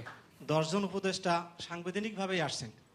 মাননীয় প্যানেলের কাছে আমার বক্তব্য, প্রশ্ন, যে এখন উপদেষ্টাও বিতর্কিত হলেন, প্রধান উপদেষ্টা গেলেন বিতর্কিত হয়ে, তারপরে সিইসিকে বিতর্কিত করা হলো, তাহলে কেউই তো থাকলো না। কেমনে চলবে দেশটা? কার কাছে আমরা যাব? কার কাছে দায়িত্ব দেব? ধন্যবাদ। ইলিয়াস কাঞ্চন, প্রশ্নটি ছিল তত্ত্বাবধায়ক সরকার 10 জন উপদেষ্টার এখন আদৌ কি প্রয়োজন আছে? আমি বেশ কয়েকদিন ধরে ভাবছি আর কি, যে এমন কাউকে কি পেলাম না যে 10 জন উপদেষ্টা যারা হলেন, প্রতিবাদ স্বরূপ ওনারা নিজেরা পদত্যাগ করে যদি দেখাতেন যে নিরপেক্ষ নয় এবং কাজ করতে পারছেন না, এটি এখনো পর্যন্ত তারা কিন্তু দেখাননি। যদি দেখান তাহলে বুঝবো যে। মালিকা বেগম। আমার তো প্রথম কথা হচ্ছে যে উপদেষ্টা মণ্ডলীর তালিকা কেন রাজনৈতিক দল থেকে যাবে, এইটাও অসাংবিধানিক। সংবিধানে কোথাও লেখা নাই যে নির্দলীয় তত্ত্বাবধায়ক সরকারের উপদেষ্টারা রাজনৈতিক দল যেভাবে তালিকা নিয়ে ছোটাছুটি করে এবং সেইখান থেকে নেওয়া, যদি দুর্বলতা হয়ে থাকে সেইখানেই হয়েছে। আরেকটা হচ্ছে যে আমরা চাই যে তত্ত্বাবধায়ক সরকার, এই দাবি উঠেছে যে তার যে অফিস সেইখানে যদি উনি যান এবং সেইখানের যে যারা অফিসার আছেন তাদেরকে দিয়ে সেই সচিবালয়ের কাজ যদি উনি করেন, তাহলে যে বিতর্ক আসছে যে তার যে এখানের বঙ্গভবনের রাষ্ট্রপতির, তার 2টা সত্তা, 2টা অফিস, 2 জায়গায় তার কাজ করতে হবে, এবং উপদেষ্টা মণ্ডলীর সদস্যরাও তার মন্ত্রণালয়ে কি কাজ করছেন তারা সেইভাবে যদি বলে দেন, তাহলে জনগণ সেটা করতে পারে, চাইতে পারে আর কি। আরেকটা বিষয়, অবরোধের বিষয়টাই আমি বলছি। অবরোধ বাদ দেন, আমরা রাস্তায় নামব, জনগণকে রাস্তায় নামতে দিন। যখন জনগণ রাস্তায় থাকে না তখনই অবরোধের দরকার হয়। বাইরে থেকে লোক আসতে দিন, গাড়ি বন্ধ করবেন না।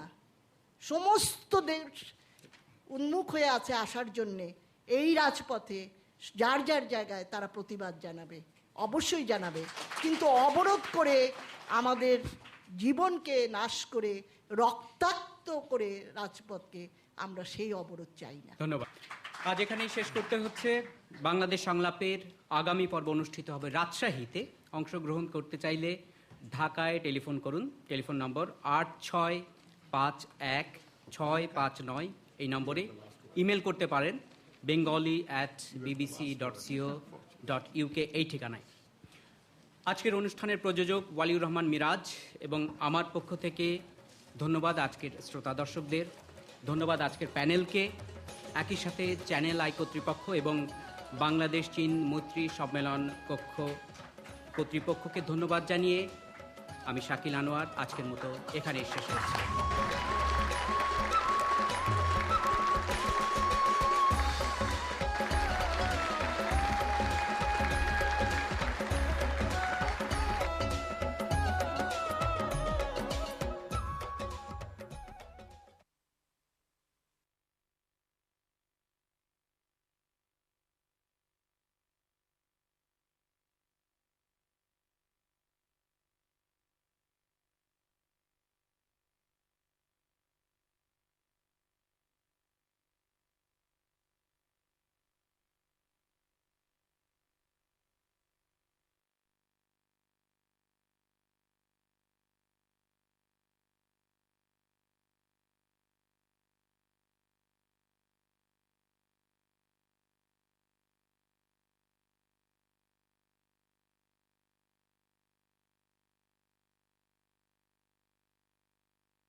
শুভ সন্ধ্যা শ্রোতা দর্শক। ঢাকার বাংলাদেশ চীন মৈত্রী সম্মেলন কেন্দ্র থেকে বিবিসির বাংলাদেশ সংলাপ অনুষ্ঠানে আমি শাকিল আনোয়ার আপনাদের স্বাগত জানাচ্ছি।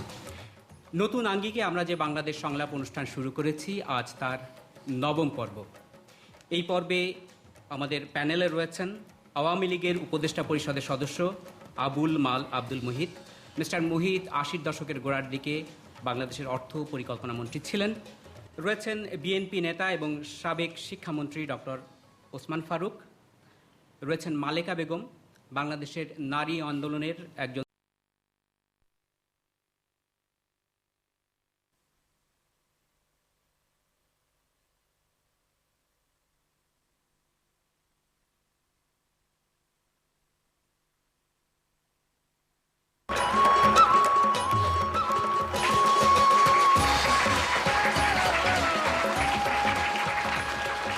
শুভ সন্ধ্যা শ্রোতা দর্শক।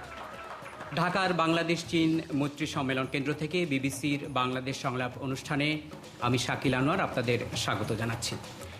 নতুন আঙ্গিকে আমরা যে বাংলাদেশ সংলাপ অনুষ্ঠান শুরু করেছি, আজ তার 9ম পর্ব। এই পর্বে আমাদের প্যানেলে রয়েছেন আওয়ামী লীগের উপদেষ্টা পরিষদের সদস্য আবুল মাল আব্দুল মুহিত। মিস্টার মুহিত 80 দশকের গোড়ার দিকে বাংলাদেশের অর্থ পরিকল্পনা মন্ত্রী ছিলেন। রয়েছেন বিএনপি নেতা এবং সাবেক শিক্ষামন্ত্রী ডক্টর ওসমান ফারুক।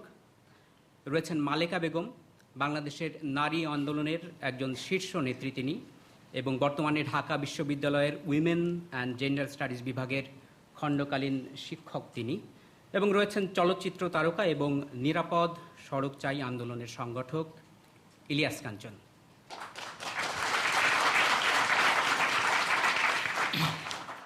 শুরু করা যাক আজকের প্রথম প্রশ্ন। মাইশা তাসনিম, নয়াপল্টন, ঢাকা থেকে। আজকে আমাদের নির্বাচন কমিশন এবং তত্ত্বাবধায়ক সরকার নিয়ে যে আমাদের এত সংশয় রয়েছে, আমার প্রশ্ন হচ্ছে অদৌ একটি সুষ্ঠু নিরপেক্ষ নির্বাচন হবে নাকি? মিস্টার মুহিত। নির্বাচন কমিশন এখন যে অবস্থায় আছে এবং যেভাবে ভোটার লিস্ট আছে, তাতে কোনো মতেই সুষ্ঠু নির্বাচন হবে না। এবং তত্ত্বাবধায়ক সরকার প্রধান এখন যেভাবে রাষ্ট্রপতি হয়ে গেছেন, তাতে তাকে দিয়েও কোনো সুষ্ঠু নিরপেক্ষ অবাধ নির্বাচন হবে না। মিস্টার ফারুক। আমি অত্যন্ত সশ্রদ্ধভাবে জনাব মুহিত সাহেবের সাথে দ্বিমত পোষণ করতে চাই। নির্বাচন কমিশন যেভাবে গঠিত হয়েছে, যেভাবে চলছে, সে সংবিধানের আওতাতে চলছে। রাষ্ট্রপতি যেভাবে ক্ষমতা গ্রহণ করেছেন, সেটিও সংবিধানের আওতাতে চলছে। ভোটার তালিকা নিয়ে বিভিন্ন কথা বলা হচ্ছে, কিন্তু এখন পর্যন্ত কিন্তু কোনো সুস্পষ্ট প্রমাণাদি দেওয়া হয়নি যে এই ভোটার তালিকাতে নির্বাচন করা সম্ভব হবে না। আমার মনে হচ্ছে যে সুষ্ঠু নির্বাচন হবে যদি আমরা সাংবিধানিক প্রক্রিয়াটিকে শ্রদ্ধা করি এবং দলমত নির্বিশেষে আমরা যাতে সময়মতো নির্বাচনটি হতে পারে সে বিষয়ে আমরা যদি কর্মমুখর হই, প্রতিবাদের ভাষা সেটি হবে সবচেয়ে ভালো যদি আমরা সঠিকভাবে ভোট দেওয়া নিশ্চিত করি এবং ভোটের মাধ্যমে আমাদের মতামত যদি ব্যক্ত করতে পারি। আমি মালেকা বেগম এবং ইলিয়াস কাঞ্চনের কাছে ফিরছি। তার আগে কিছু শ্রোতা দর্শকের বক্তব্য শোনা যাক। সামনে আপনি। পার্সন না ইনস্টিটিউশন? নির্বাচন কমিশন একটা ইনস্টিটিউশন ধ্বংস হয়েছে নাকি পার্সনটা ধ্বংস হয়েছে? আমার কথা হচ্ছে যে পার্সনের বিরুদ্ধে আন্দোলন না করে, এখন যে আন্দোলনের গতিমুখ, সেই পার্সনের বিরুদ্ধে আন্দোলন না করে আমরা আওয়ামী লীগ বা বিএনপি সবাই মিলে এই ইনস্টিটিউশনকে ঠিক করা যায় কি না? যদি এখন পার্সন ঠিক হয়ে যায়, পরবর্তীতে যে আসবে তার বিরুদ্ধে হয়তো যে বিরোধী দল থাকবে সে আন্দোলন করবে। এই ব্যাপারটা আমি বলছি যে ইনস্টিটিউশনকে ঠিক করা যায় কিনা। আর কেউ পেছনে আপনি। আমরা জানি আমাদের নির্বাচন কমিশন অ্যাপয়েন্ট হয়েছে প্রায় 1 বছর আগে। এখন পর্যন্ত একটা free and fair voter list তৈরি করা সম্ভব হয়নি যেই কমিশন দ্বারা। সেই কমিশন কি আদৌ একটা ফ্রি অ্যান্ড ফেয়ার ইলেকশন দিতে পারবে কি বাংলাদেশের মানুষকে? আর কেউ? তৃতীয় সারি আপনি। ওনার মতে বলল যে আমাদের ভোটার তালিকায় কোনো প্রবলেম নাই বা এটা দিয়ে সুষ্ঠু নির্বাচন করা সম্ভব, বাট আমাদের অ্যাপার্টমেন্টে এখন পর্যন্ত কোনো লোক আসে নাই যে ভোটার তালিকা হালনাগাদ করার জন্য। ইভেন আমরা এখন পর্যন্ত এটাও জানি না আমরা যে ভোটার কিনা। তো বাংলাদেশের জনগণ যাদের ভোট দেওয়ার অধিকার রয়েছে, তারা আমরা যদি নাই জানি আমরা ভোটার কিনা বা আমরা যদি ভোটার তালিকা আমাদের নামই না থাকলো, দেন আমরা তো আমাদের ভোট দিতে পারছি না। Then how can it possible যে আমরা একটা সুষ্ঠু ভোট আমরা নির্বাচন আশা করছি? ডক্টর ফারুক কিছু বলবেন? এই বিষয়গুলো খুঁটিনাটি সেটা নির্বাচন কমিশন বোধ করি আরও সঠিকভাবে জবাব দিতে পারবে। তবে আমি বলবো যে ভোটার তালিকা যেটি প্রস্তুত করা হয়েছে বিধি মোতাবেক সেটি ছাপা হচ্ছে, ছাপা হওয়ার পর সেটি জনসমক্ষে দেওয়া হবে এবং কেউ যদি বাদ পড়ে থাকে নির্বাচন কমিশনার বলেছেন যে নির্বাচনের আগের দিন পর্যন্ত তাদের নাম অন্তর্ভুক্ত করা যেতে পারে। এই মুহূর্তে এ ধরনের একটি কথা বলা হয়তো ওনার অ্যাপার্টমেন্টে কোনো কারণে হয়তো হয়নি, এমনি আরও কিছু থাকতে পারে এবং সেই জন্যই কিন্তু খসড়া ভোটার তালিকা ছাপা হয় এবং জনসমক্ষে প্রকাশ করা হয় এবং সেটি সংশোধনের অন্তর্ভুক্তি বা বের করে দেওয়ার কোনো অবাঞ্ছিত নাম সুযোগ নিশ্চিত দেওয়া হয়ে থাকে। কিন্তু এই প্রক্রিয়াতেই বিগত নির্বাচনের সময় বিগত যে নির্বাচন হয়েছে নির্বাচন কমিশন এই প্রক্রিয়াতেই কিন্তু ভোটার লিস্ট তৈরি করেছে। ভোটার লিস্ট হয়েছে, সেটি জনসমক্ষে প্রচার করা হয়েছে, আবেদন থাকলে কোনো প্রশ্ন থাকলে অন্তর্ভুক্তির প্রশ্ন থাকলে সেগুলো দেওয়া হয় এবং সেই প্রক্রিয়াতেই কাজ চলে যাচ্ছে।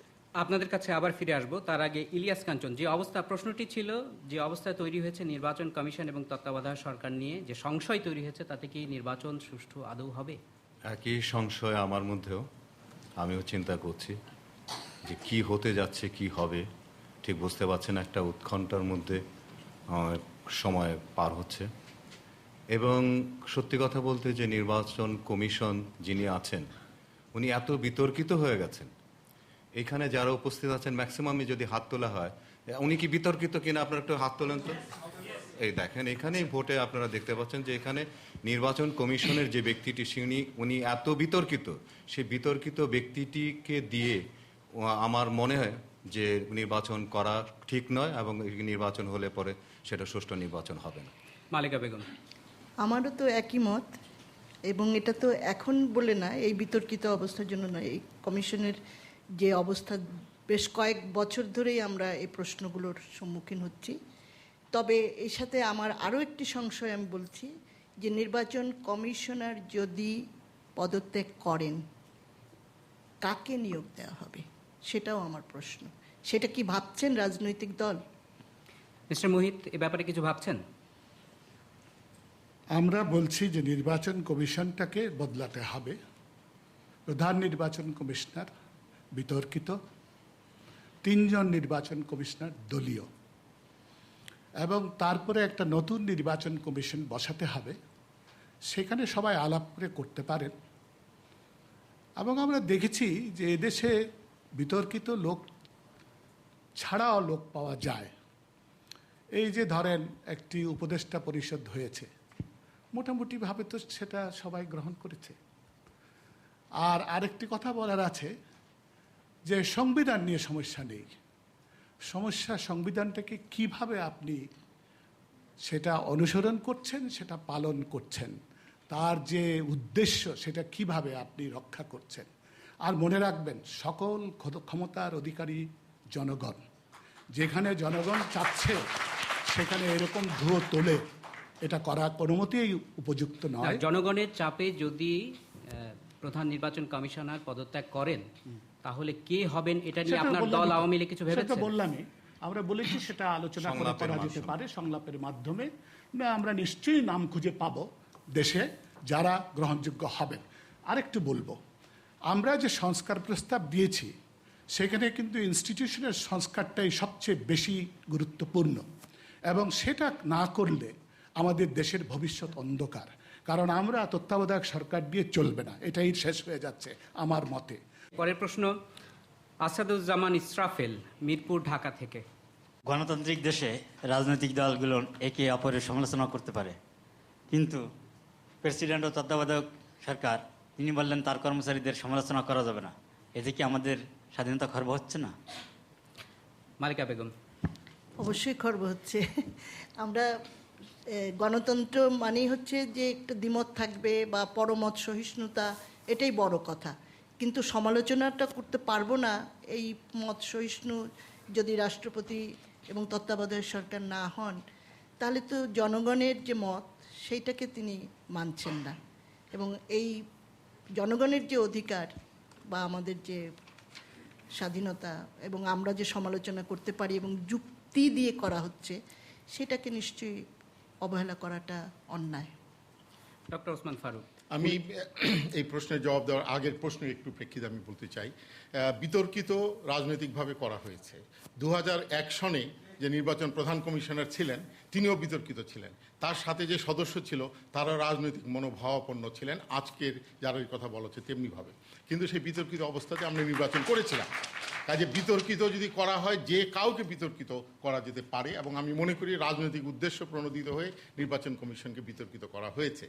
দ্বিতীয়ত, রাষ্ট্রপতি বলতে পারেন, যেখানে একজন রাষ্ট্রপতি যিনি সর্বোচ্চ পদের অধিকারী, তার সম্বন্ধে প্রতিদিন রাজনৈতিক প্রেক্ষাপটে বিভিন্ন প্রশ্ন করা হচ্ছে, তার পার্সোনাল স্টাফ কি থাকবে, অমুক অমুক থাকবে, অত্যন্ত ইট ইজ গ্রস ইন্টারফেয়ারেন্স। এদেশে এ পর্যন্ত কোনো দিন রাষ্ট্রপতিকে নিয়ে এ ধরনের বিতর্কের সৃষ্টি করা হয়নি।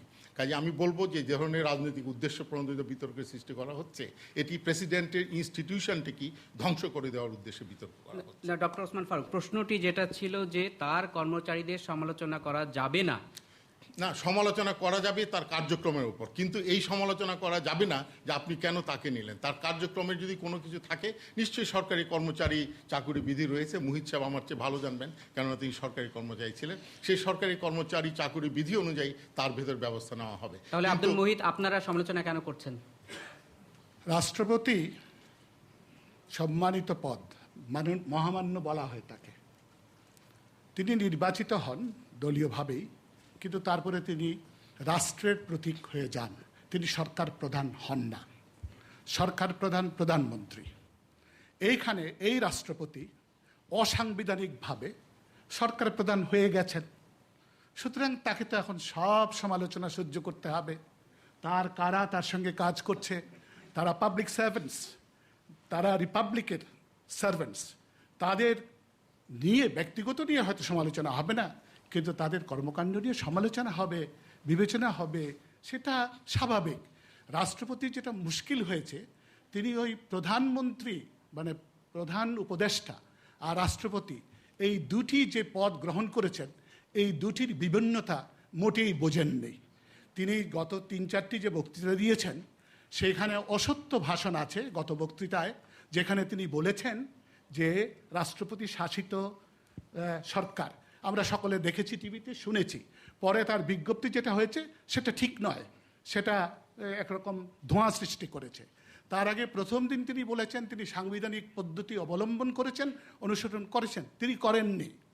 তারপরে তৃতীয়বার তিনি সেনানিবাসে গিয়ে কতগুলো কথা বলেছেন, অত্যন্ত হুমকিমূলক, এবং এটা রাষ্ট্রপতির জন্য অনুচিত। তিনি বলেছেন যে তাদের তৈরি রাখা হয়েছিল। এটা কীরকম ধরনের ধমকি, এগুলো কেউ কোনোদিন আলাপ আলোচনা করে না।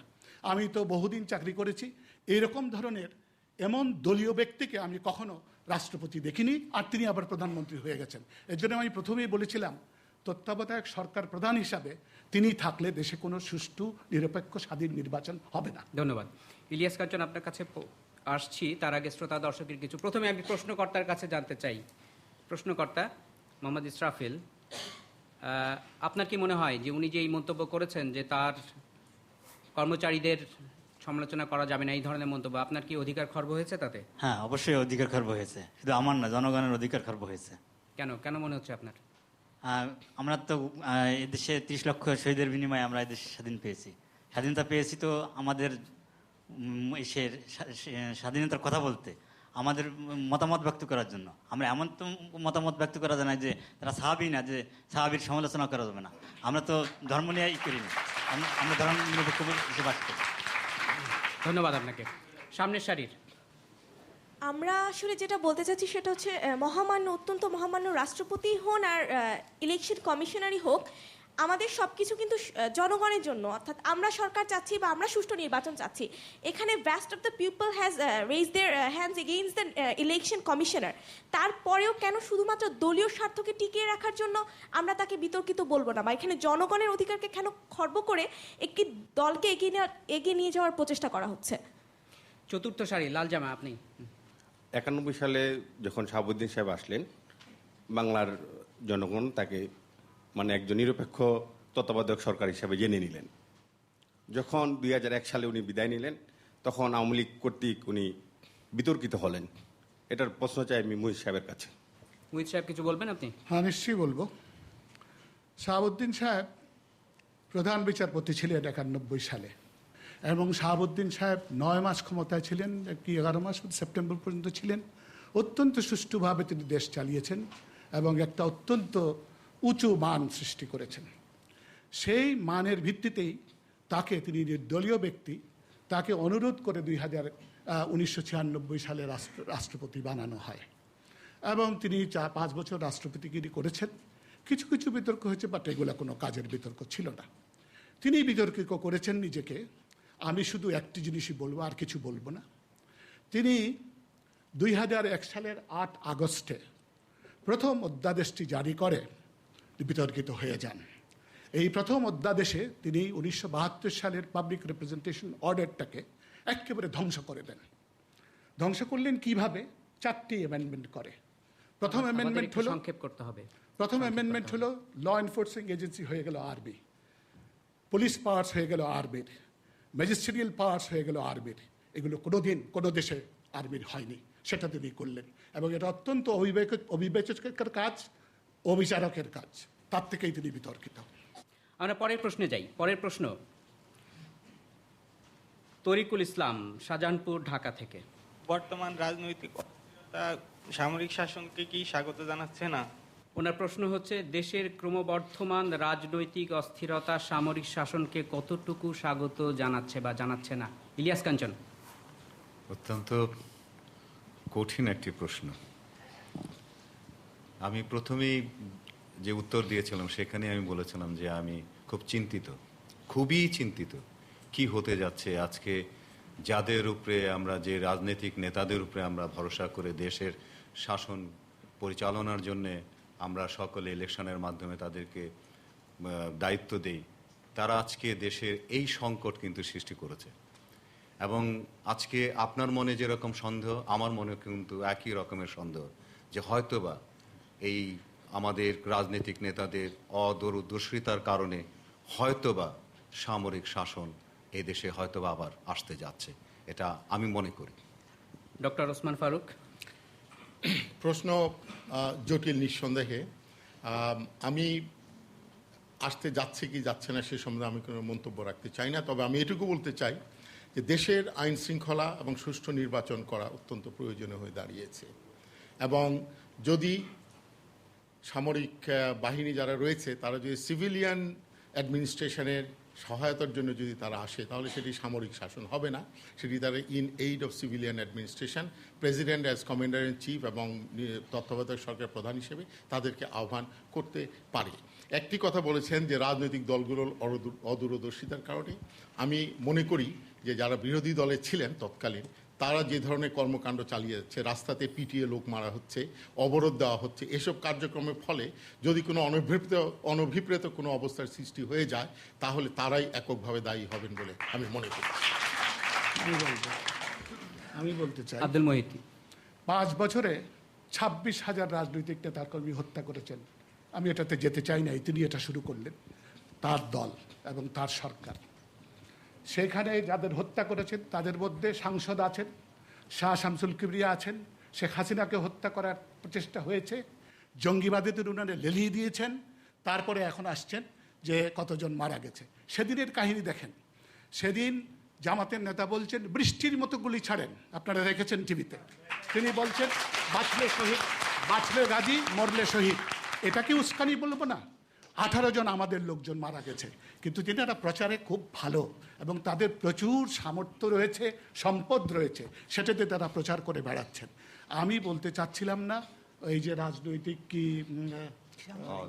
অদূরদর্শিতা